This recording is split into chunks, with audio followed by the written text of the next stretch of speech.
Welcome. It's great to have you here today. I'm Joel Pelsu, president of Arts and Entertainment Ministries, where we mentor artists and creative professionals to succeed creatively and grow spiritually.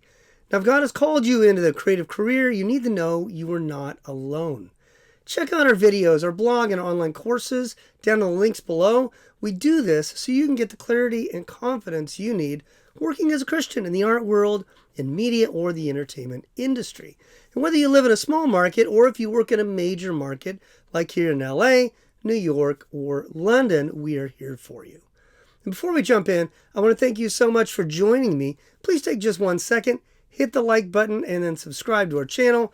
That helps other people discover this content. Now, before we talk about how Marxism destroys art, let's clarify what I mean by Marxism. Marxism is a political philosophy created by Karl Marx, who was an atheist and a materialist. He didn't believe in heaven or hell, God or the devil, Jesus, the Holy Spirit, or any deity. He believed that all religions were just made up and created as a tool to control society. And according to Marx, the elites used religion to keep other people in line and keep the poor people happy. The poor embrace religion because it helps them tolerate their suffering. Maybe you remember the phrase Karl Marx is famous for, claiming that religion was the quote-unquote opiate of the masses, or basically the drug that helps them numb the pain. If you're a Christian, according to Marx, you are being played and you are the fool. Yet because Marx was a materialist, he believed the real goal in a just society required making everyone equal in material wealth. That goal was so noble in his mind it justified a revolution or a war to overthrow the elites of that society. For the Marxist, elites and those in power and who have money are always the problem.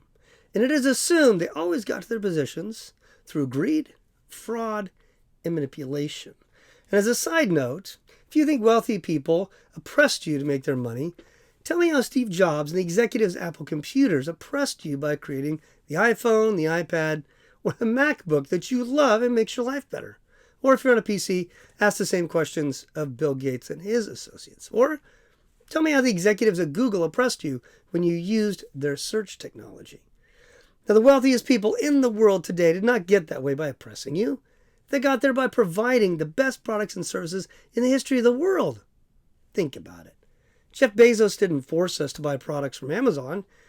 We did it because it was the best services at the lowest price with the quickest and most dependable delivery.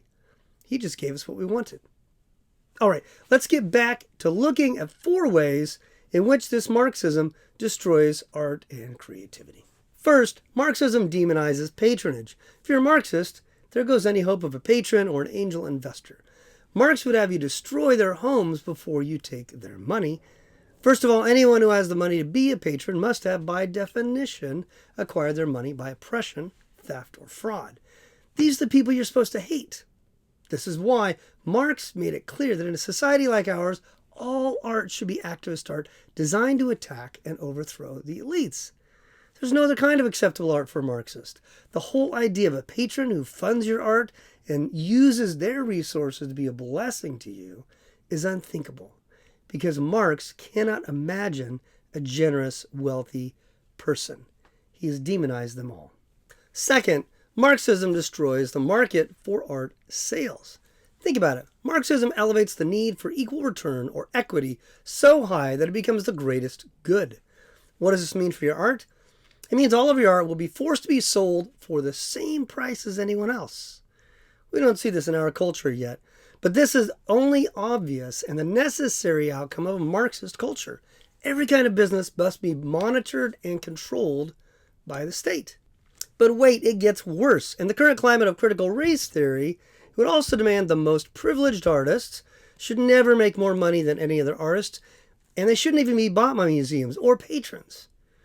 Which means the most victimized artist, according to that culture, should be bought by the museums and the patrons and those people with resources. Now, art by people who are privileged, heterosexuals, married people, and specifically Christians, will be marginalized or canceled because they've had the voice of privilege for too long. The quality of their art doesn't matter anymore.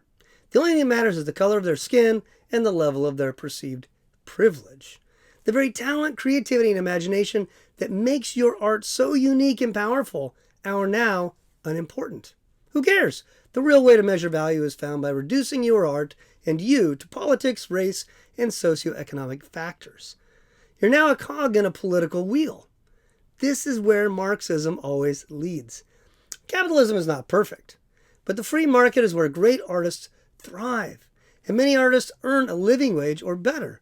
And under Marxist cultures, artists are crushed. The only ones that survive are the ones who create what the state demands. Or think of Alexander Solzhenitsyn.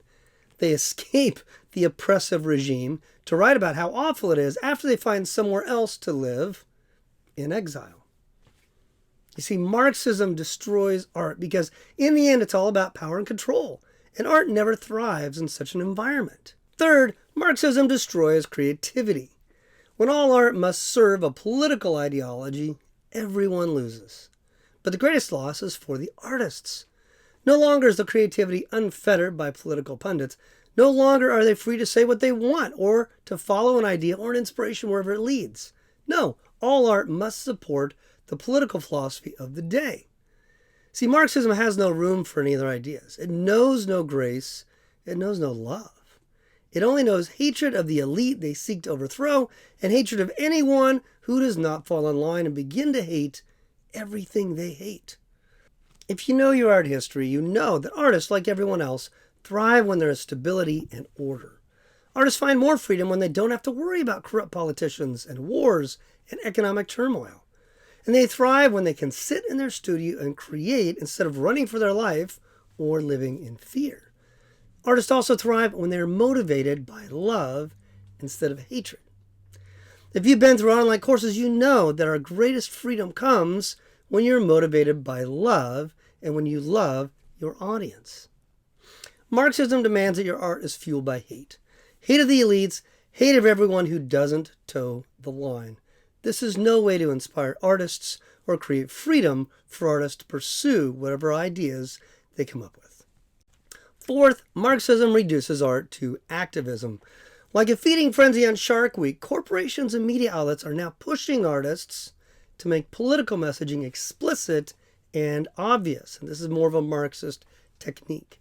We've moved on from product placement in films and video games to political messaging in every place possible. Subtle nuance, which used to be the domain of great artists and creatives, is now deemed acceptable only for Neanderthal, who lives not in the new enlightened age, but in the past. Art has become the new maidservant of the political and the ideological.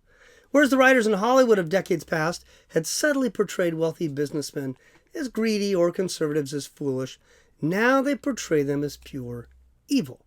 Whether you agree with them or not, there's no room for discussion. There's no room for even entertaining opposing ideas.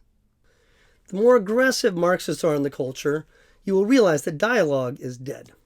And therefore artistic freedom is dead because it's all about activism. See, loving and listening to our neighbor who holds a different viewpoint is unthinkable. Intolerance, quote unquote, is just a ruse. Watching the news or an award ceremony will make it clear. It is unacceptable to love your neighbor unless they think exactly like we want them to think. This is the impact of Marxist approach to art. We no longer believe in art for art's sake, which has its own problems, or art for the sake of contributing to a healthy society. No, now art is a slave to activism. Art is only useful insofar as it is endorsing or validating what the political revolutionaries deem is most important. The artists become a tool. There you go. 4 ways Marxism destroys art. Thank you for taking the time to watch this video. Again, please take a moment to hit the like button and subscribe to our channel so more people can find this content. And check the links down below to subscribe to our emails and learn about our online courses, videos, and blogs. And as always, place your comments and questions down below, and I look forward to continuing this discussion. God bless.